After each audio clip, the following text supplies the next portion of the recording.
How y'all feel about hot chocolate? I'm into it, okay? I like hot chocolate, but I don't like just regular old hot chocolate. I like mine with a kick, a little bit of spice to it. Since I've been talking about spicy things these days, I figured I'd show y'all how I make some spicy hot cocoa mix. You wanna hook up like a Christmas gift for somebody? Or just for yourself? Nobody in your vicinity likes spicy things, maybe just you do. Okay, this is how you can do it. To start off with, I don't like a hot chocolate mix that you have to add hot milk to. Heating up milk is an extra step that I don't want to do, okay? I just want to boil water and pour water into it, just like what the instant mix is what I'm trying to do. So we're going to start out with this with some instant milk powder, just dry milk powder. This is non-fat. You can use whatever kind you like. 2 cups. To that, we're going to add 1 cup of cocoa powder. This is unsweetened cocoa powder. That matters. So we're going to do 1 cup of that, 2 cups of milk powder, and then 1 to 2 cups of powdered sugar or confectioner's sugar, okay? I'm not being super exact with this. This is just in general. I'm just showing you guys in general how I can do it. If you like it really sweet, go 2 cups. You could even go more. If you like it less sweet and more with that cocoa taste, you can go down to like 1 cup. That's the main base. Then to that, you can hook it up a little bit. If you have some nutmeg, you want to go ahead and add about half a teaspoon of nutmeg. That's what I would prefer to do. I had ordered some nutmeg. It did not come in our grocery order, and I did not realize that until this moment in the making of the video. So I had to call an audible, and I used some apple pie spice. Not the same. It's not the same, but it's got nutmeg in it. It's got other things too. Cinnamon, what? Other stuff? Other stuff that goes in apple pie. Maybe some cloves. To be honest, you could spice it up with anything. Some people recommend ginger powder. I don't like putting ginger powder in a drink. It makes me feel like I'm drinking medicine, like Chinese medicine, which I like to do when I am sick, but not when I just want some hot chocolate. You could do cloves, you could do cinnamon powder.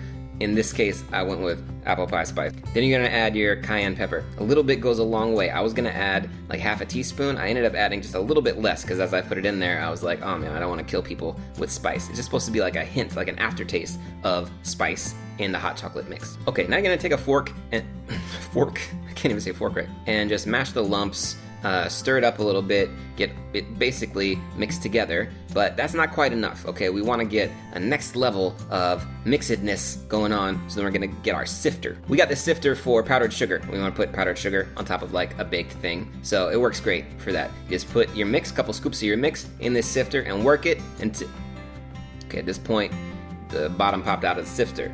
Not supposed to do that. I went and checked it. Was I doing it wrong? I think I was just doing it a little too aggressively, okay? You wanna sift at a balanced pace. You don't want to aggressively sift. Why? It's gonna just tax your sifter in ways that you don't need to be taxing that sifter, okay? Anyways, nice even sifting going on here. And what this does is it breaks up the powdered sugar, which can tend to get clumpy, you know, and kind of sticky because it's sugar, and it mixes everything together really well. So this is awesome. Sift the mixture. It takes a little while, but it's worth it. You just do a couple batches and you sift it up, and so you got a nice bowl of hot cocoa mix. This is what we're going for. This is ready to go, but what I decided to do is I got these little jars, just little 4-ounce jars, okay, because these are going to be gifts. And why 4 ounces? Well, look, if you give somebody spicy hot cocoa and they don't like it, 8 ounces was too much, okay? So 4 ounces I feel like a little gift size, and then they can just try it. They can try to spice up their Christmas drink. If they end up not liking it, then you haven't wasted that much. 4 ounces. 4 ounces is the way to go. Sterilize those bottles, just like with the hot sauce. You want to sterilize them, so boil them a couple minutes, and then take them out of the boiling water, and you want to get them really good and dry, okay? Leave them drying for a while. I left these drying for like an hour, and then I still went in and wiped them out with a paper towel just to make sure there was no moisture. There was still moisture. Okay, I did my best, but there was still a little bit. Now I'm just gonna fill up these jars, 4 ounces in each one. Try not to spill it as you go. I clearly spilled it, so yeah, I tried, but here we go. These things are ready to go. This is a gift, Christmas gift ready to go. I asked Ashley to help me name the mix, because I wanted like a cool name to go with it. She came up with Fire in the Hole, which I loved. It's a little spicy, little spice kick in the hot chocolate, plus it gets to honor the Elmore Leonard short story Fire in the Hole, which is the first appearance of Raylan Givens from the series Justified. If you know, then you know. It's awesome. Look at these little festive joints. Fire in the Hole cocoa mix. About to have a Merry Christmas.